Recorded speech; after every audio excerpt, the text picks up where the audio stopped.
Hi, my name is Alexander Quinn, and I present a four-wheel drone without a camera. I took inspiration off the DJI Phantom 3 Standard.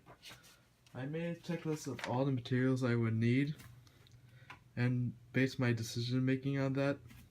I decided that a quadcopter would be best because it would be the simplest, and decided that I won't have a camera because this drone will probably be used more for practice and building rather than taking pictures.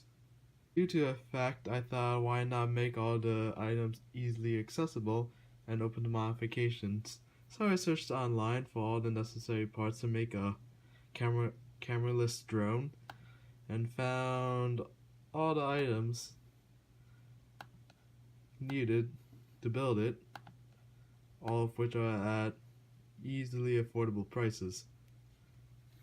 Now that I have all the items listed, I started plying them out around the center, making sure that all the boards and batteries can fit. As such, I can put a cover over them. Afterwards, I designed the length of the arms with similar proportions to this DJI. I started making CAD design based on the first concept, but I realized something while making it. It's a little bit too bulky at the top. So I went back to the drawing board and decided to put space beneath the bottom frame that can house the battery, also giving room on top. With the new concept in mind, I started to create another CAD drawing. This time I added an alcove for the battery and still have the stage for all the boards. As you can see, there are 4 spots for the motors, and there are slits near where the battery is to let out heat.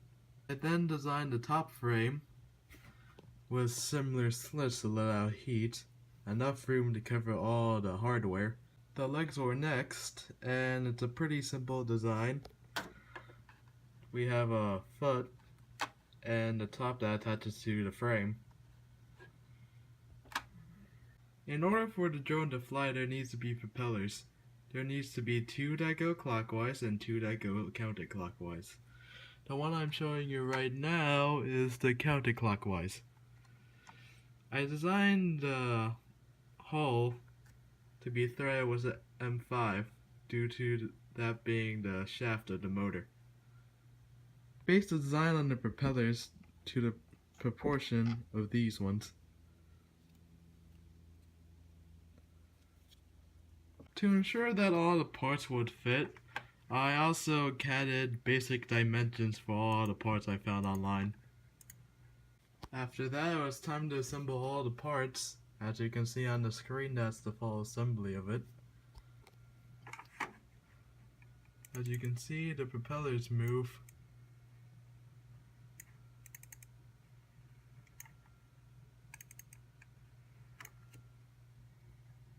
After all the CAD models were made, it was time to make drawings of them. What is shown here is the drawing of the assembly. This is the drawing of the bottom frame. As you can see, there are many holes in the bottom frame. Most of them are used to secure other parts to each other. For example, these 4 holes on one arm, which can be seen on 4 arms, is used to secure the motor. Now, because the screws used to connect the bottom frame to the top frame is about 3 millimeters in diameter, I wanted to have these holes to cause locational interference with each other frames.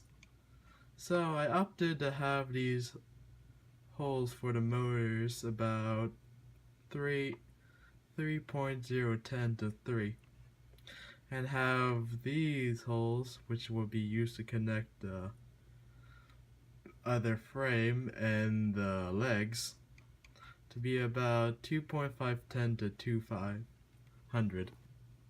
Now, because this part of the top frame will connect to this part of the bottom frame, it acts like a hole in shaft. So I made the radius of this to be about 20 to 20.021, and this part of the bottom frame